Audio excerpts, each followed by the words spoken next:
it looks so good.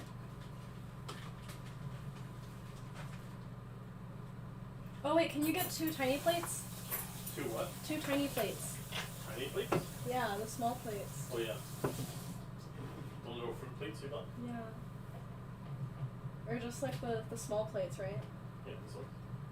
No, not the circle plates, but the small plates. What's your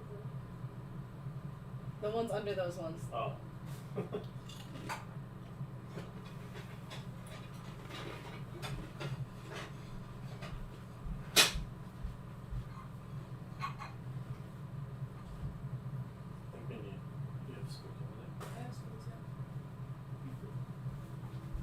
Spoons and forks.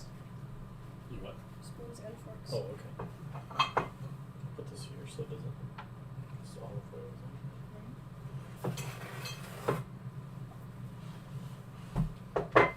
Cute. Yay. Look at us and our meal.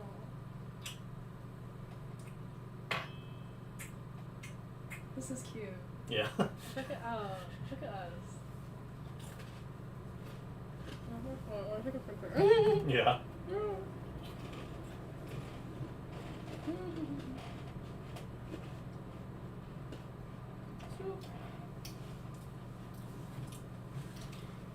Oh.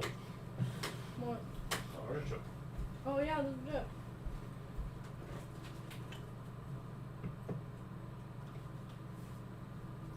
So wait, what order were we gonna do this in again? I don't know. We had several ways to eat it. Wait, we need like another spoon for it, right? Yeah, I'll get one.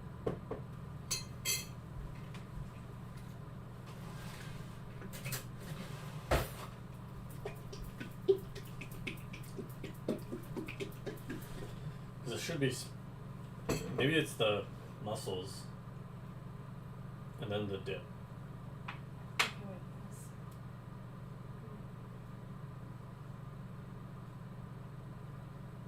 I'll make you one too. We'll experience it together. Okay. And then the mussels. Next.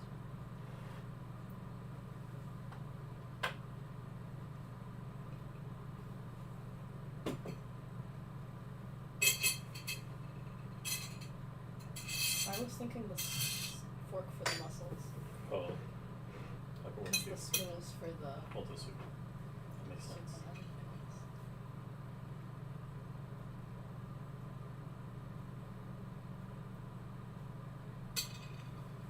These are tiny mussels.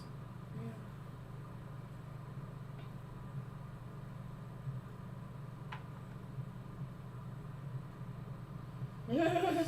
Nice.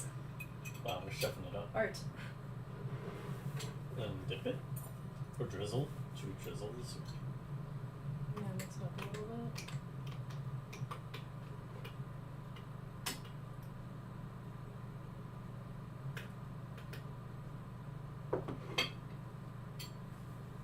I feel like a chef. Yeah. Yeah, we've been watching The Bear. Maybe want some cheese in ours. Yeah.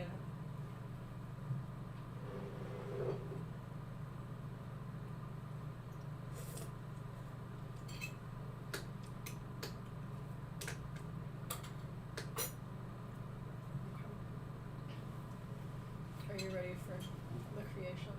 Yeah. Cheers. Cheers.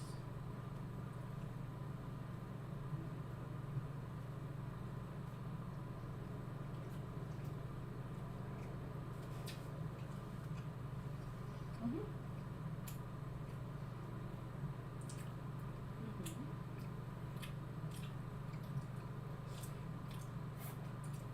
I don't really taste the mussel. Mm-hmm. Maybe put 2 mussels on there next time? Yeah, maybe. We have to make the next one. Okay.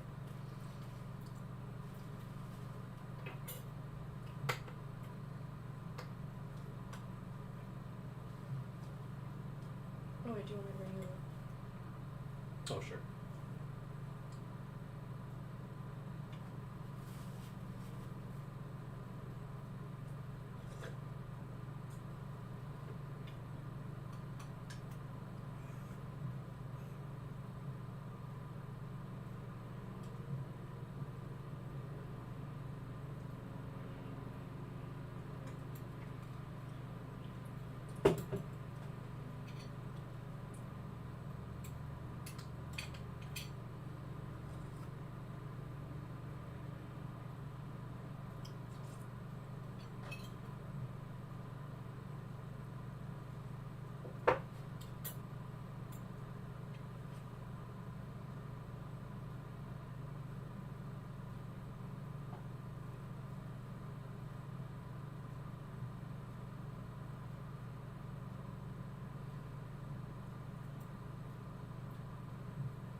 difference between the road to hell and the road to Broadway are their final destinations.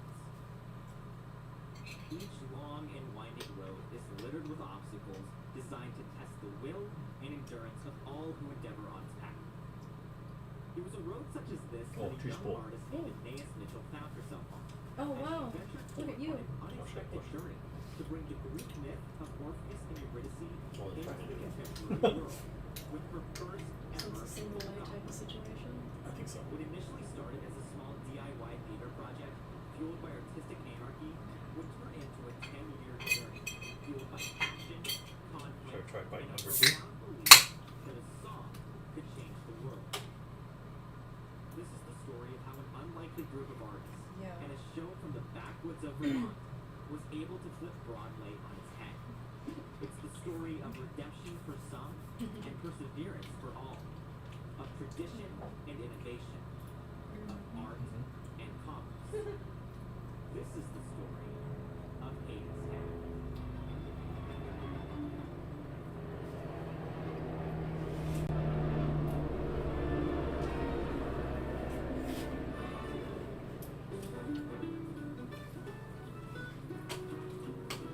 Can you hear it? A little bit? Huh?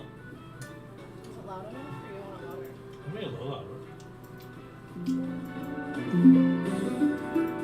Like here? I made it lower. Yeah, that should be. Here? Yeah. yeah.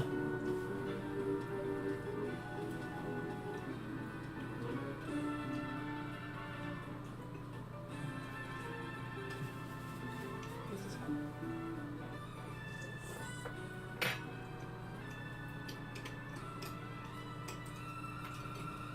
Which part is your favorite? I don't know. It's all pretty good. Like separately and together. And like you kind of mix and match it. The world owes a lot to ancient Greece. The Olympics, the catapult, the pass.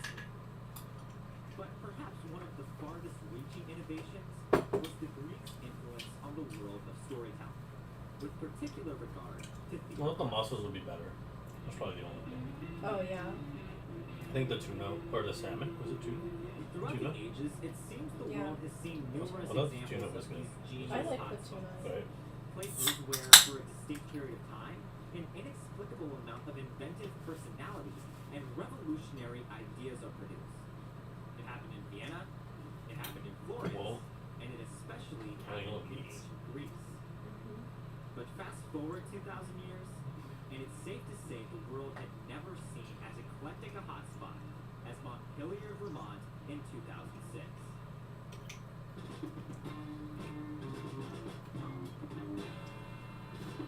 The cozy and quaint home of America's smallest state capital was undergoing a social and creative renaissance, with the quiet downtown area practically exploding overnight with an influx of like poets, the cheese in this- musicians, this and one. artists.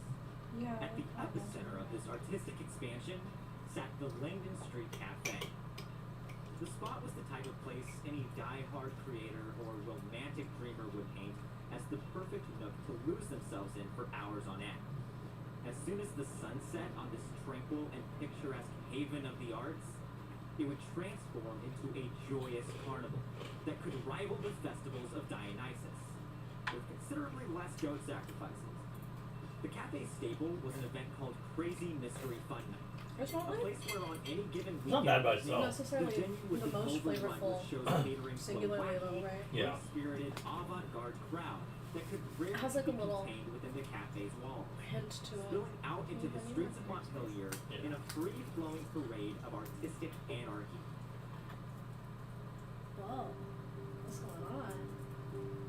Try to break it. But on the last Thursday of every month, the space was dedicated to music. It's like a little crunch, you know? So the story is Aeneas it's Mitchell community was music. a hungry young Uh girl. huh. She was no stranger to the world, She has no one stranger later. to the wind. Just a young girl working on a song. A musician who had grown up on a steady diet of Greek mythology and folk legend, Mitchell's boyfriend, Noah Hahn, was a co-owner of the cafe. serving as an intimate environment for her to celebrate the beauty of music. Being a recent graduate of Middlebury College, her degree in political science had been placed on the back burner, as she shifted her aspirations from becoming a journalist to instead taking the daring leap towards becoming a professional musician. The mid-2000s was the era of the independent music movement, when artists didn't need labels to achieve success, just a microphone and a place to record. Her 2004 album, Hymns for the Exile, was recorded in the 100-year-old gristmill of producer Michael Chorney.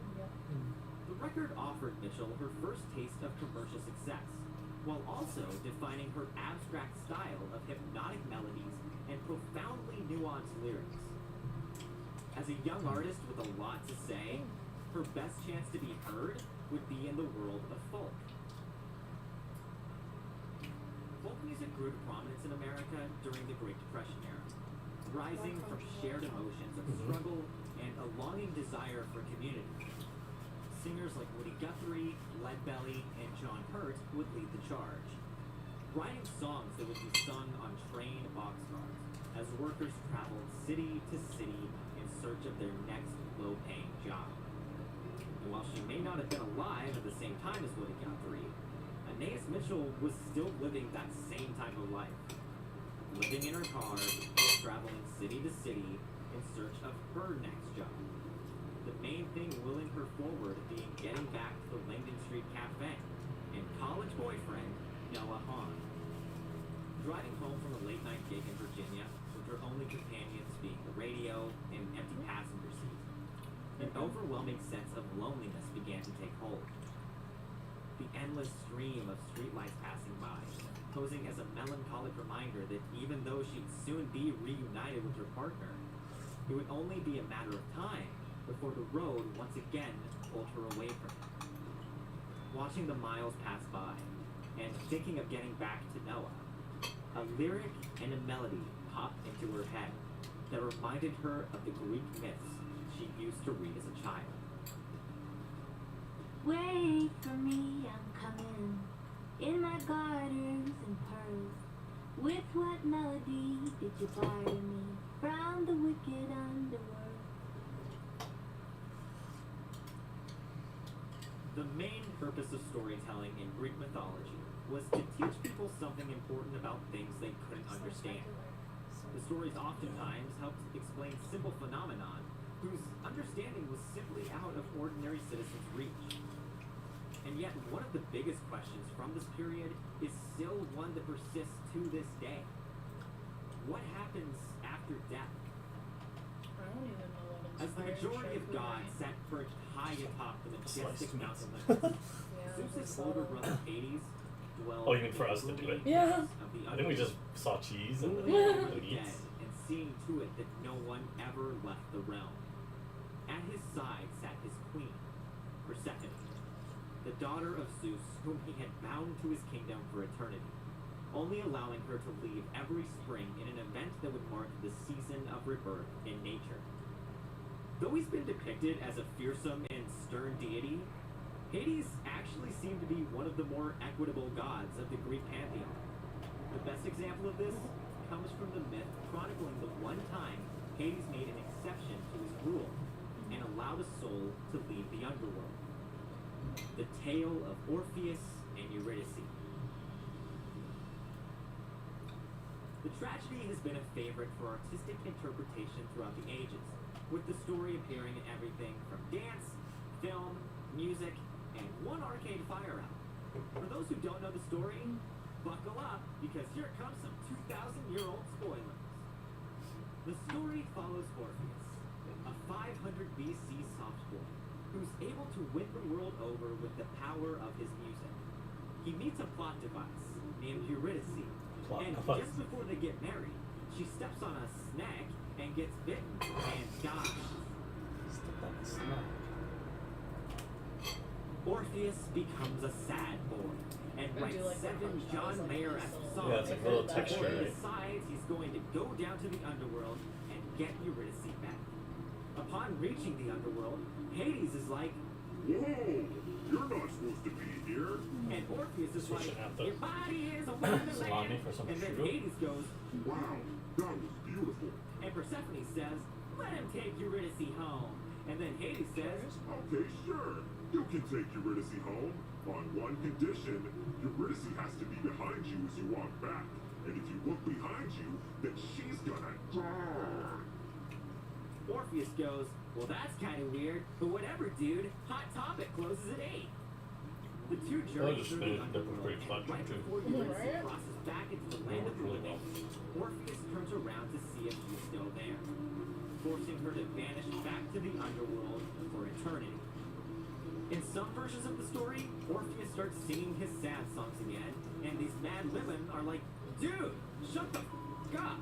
And they rip him apart limb from limb, only leaving his head to cry out for Eurydice. It's a lot more heartbreaking and romantic in reality, but you get the point.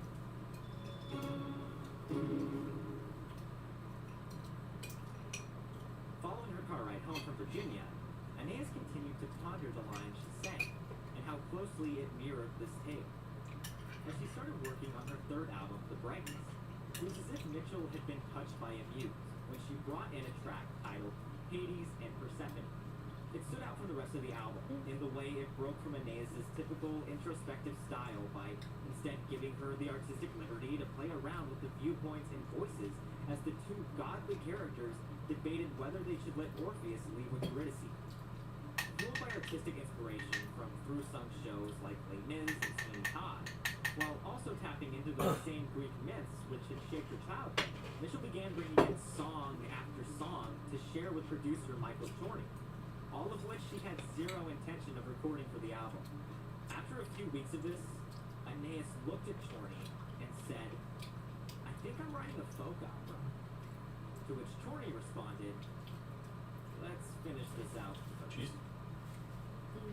As the stockpile of songs continued to grow, the idea of staging a full-blown musical continued to blossom, as Mitchell found herself on yet another long car ride.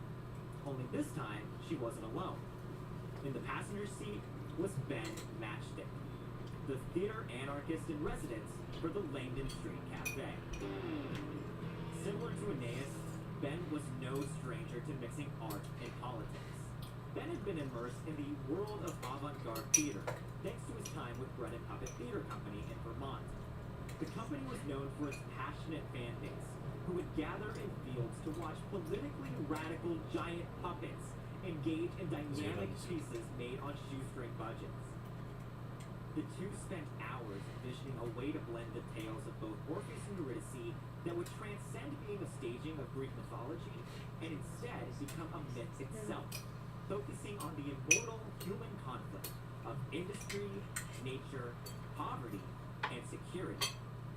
Coming off the heels of Hurricane Katrina in 2005, the drastic effects of climate change inspired an image in Mitchell's mind of refugees fleeing their homelands for safety in America, only to be trapped outside, knocking on a towering, impenetrable wall. Mitchell imagined the underworld being surrounded by this same type of wall that both kept out the enemy of the poor, while also trapping the mindless workers inside, both giving them a world that was safe and secure, but devoiding them of the freedom that comes with humanity. Though the desolate wasteland was disheartening, in this oppressive wall, there was a crack. Drawing inspiration from the cafe, an initial concept was to have an underworld speakeasy that Persephone ran behind Hades' back, with the main attraction being a vintage tower viewer, where those trapped in the realm could pay a quarter to sneak a peek past the wall for a glimpse at a sky full of stars. The melancholy tableau of the workers trying to see the beauty in nature that many people take for granted led Mitchell to officially come up with the perfect name for her folk opera, A Crack in the Wall. About a week later, she changed it.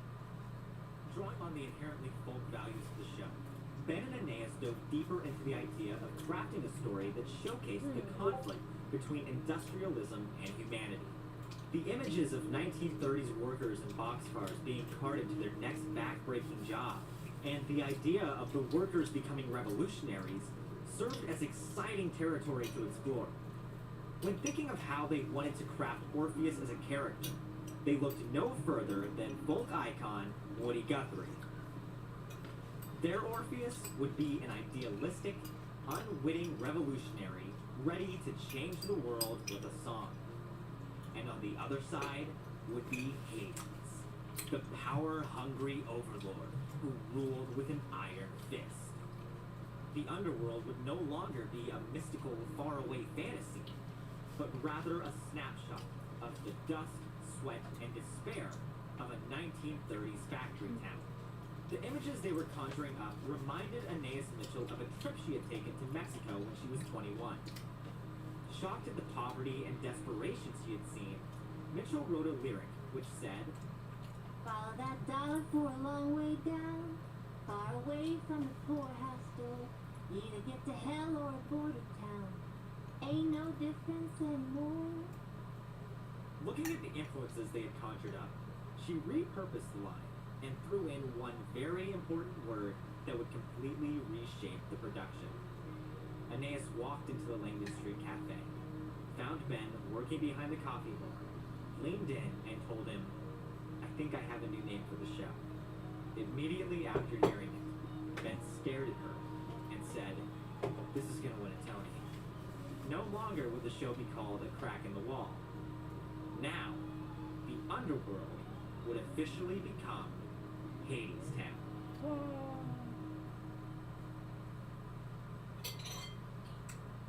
As the summer came, the Langdon What Street year is Cafe this was happening proven in? to be a saving grace in Like supplying Anais and Ben with a welcoming, creative environment to Or work maybe in. even like 2000. Little did they know, it would also supply them with something they were desperately missing. Actors. The Vermont version of Hadestown had a limited budget of $5,000. So the easiest and cheapest way to get people to be in the show would be by casting people who either worked at or were regular patrons of the Gonna put a cafe. grape on there. A ragtag coalition of baristas, Yeah, early 2000s, cooks, 2006 managers, was and the first owners performance would on act Broadway. alongside Okay. Ben, So this is like who would be playing the pre-2006. narrator character of Hermes, and Aeneas, who would be playing Eurydice.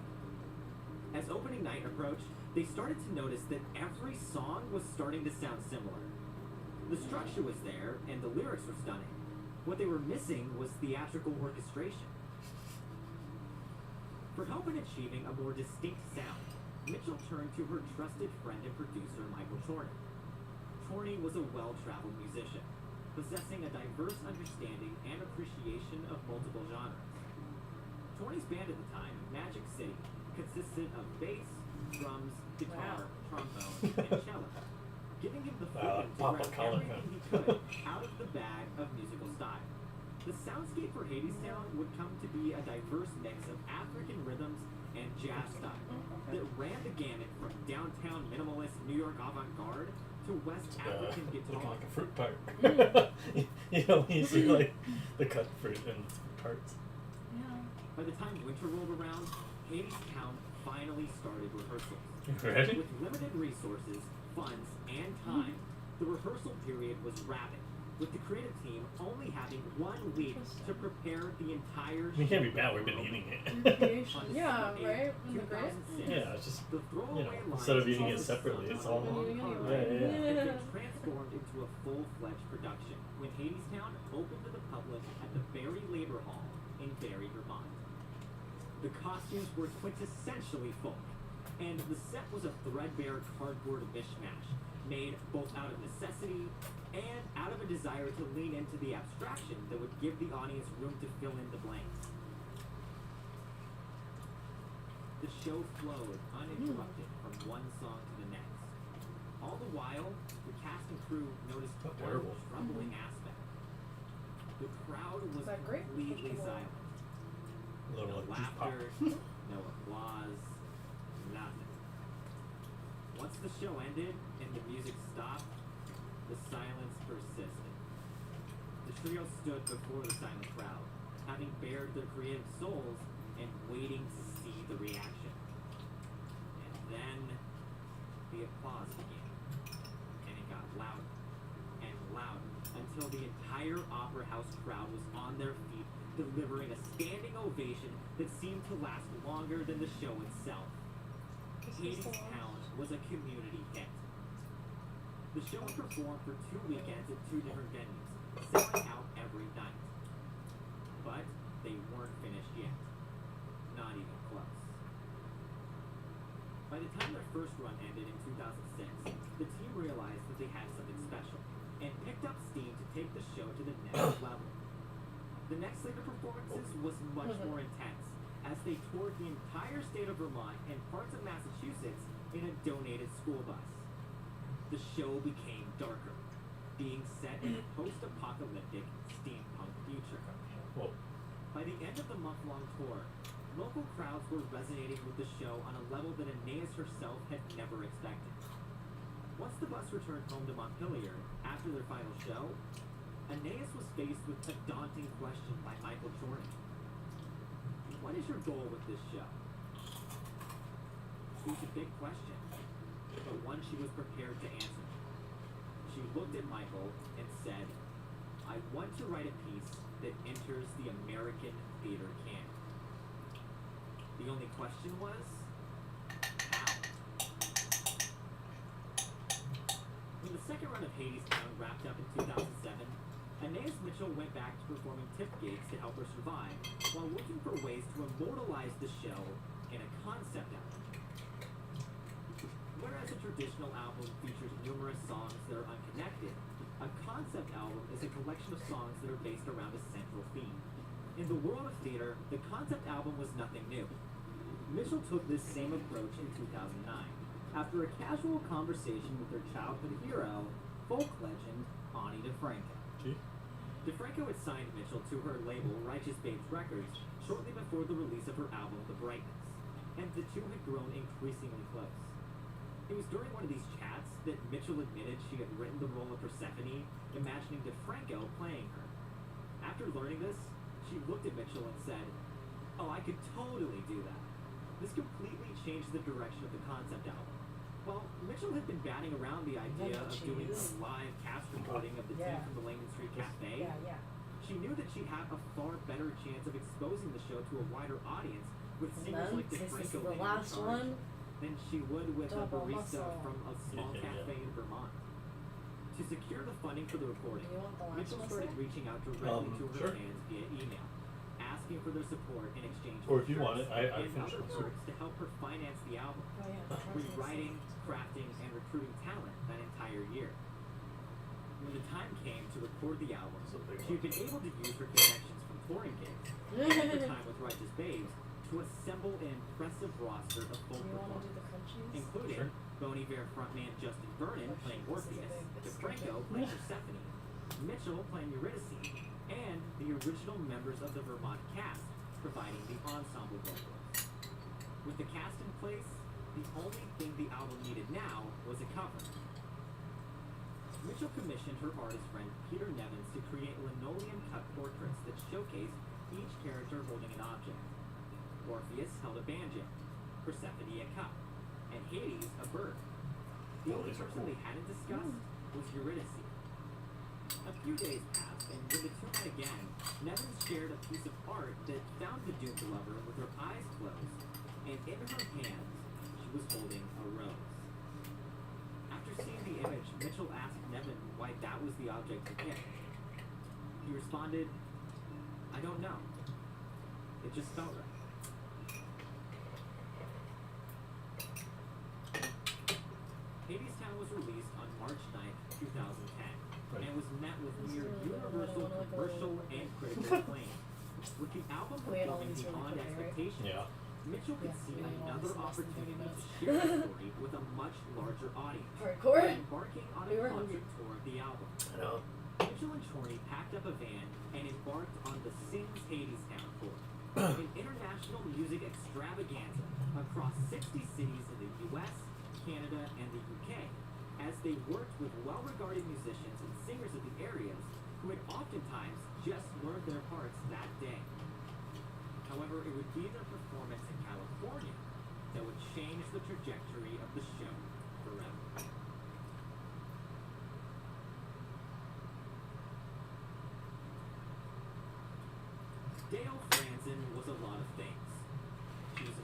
opera singer. She was the artistic director of the Broad Stage in Santa Monica. But above all else, she was a major fan of Hadestown. And after seeing California Sings Hadestown in the Cape's guitar shop, Franzen knew that Hadestown would be a perfect fit for the stage. The only catch was, Franzen had never taken on a task like this before. Still, to Aeneas, there was something about Franzen that made her stand out from all the other offers she was receiving, agreeing to bring her on board as the show's lead producer. Super yummy.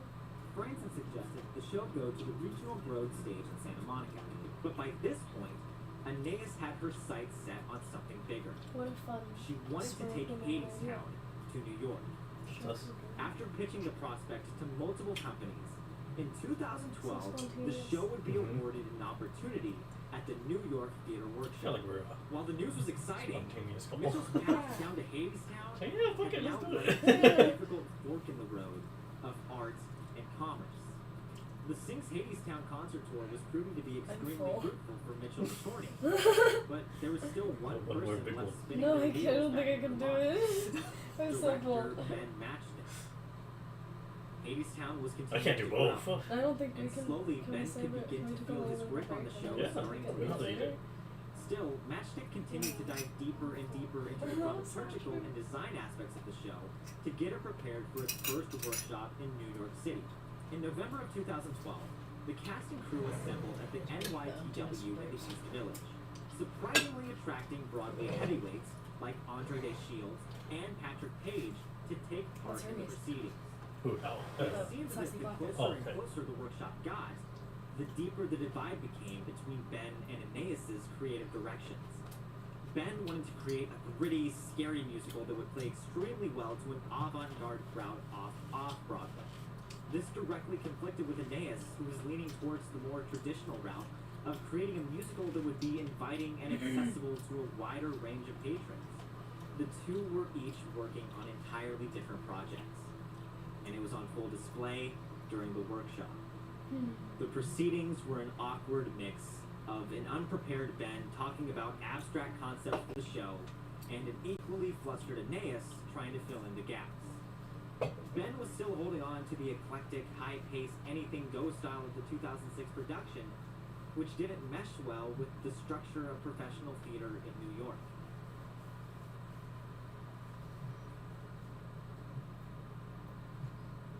Following the less-than-stellar workshop, Ben earnestly grabbed his sketches and concept notes to catch up with Aeneas and producer Dale Franzen before she returned to California.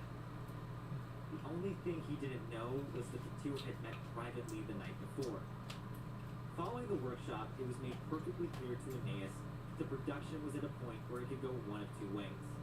It could either run off-Broadway for 2 months in a theater downtown, or it could run on Broadway for years. Ultimately, it was up to Aeneas to make the decision on where she wanted Hadestown to go. But if she chose to continue with Ben as a director, then Franzen was going to walk away from the project. When Ben arrived to go over the designs, Aeneas pulled him aside and asked if they could go on a walk. So what's the benefit of Ben had off-Broadway? been an instrumental part in helping the show more become indie what it was audience. up to that point.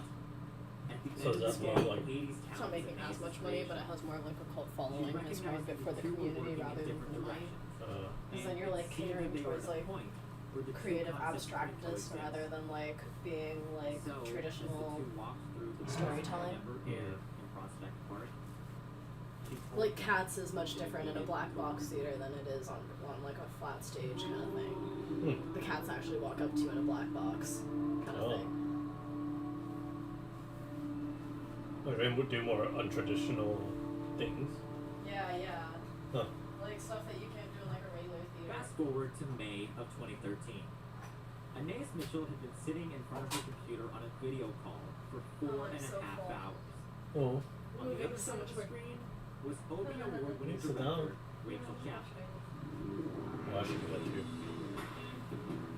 The pair had been introduced to each other through a mutual friend and had been teasing the idea of collaborating on Hadestown for 6 months. In similar fashion to Mitchell, Chapkin also had a lot to say.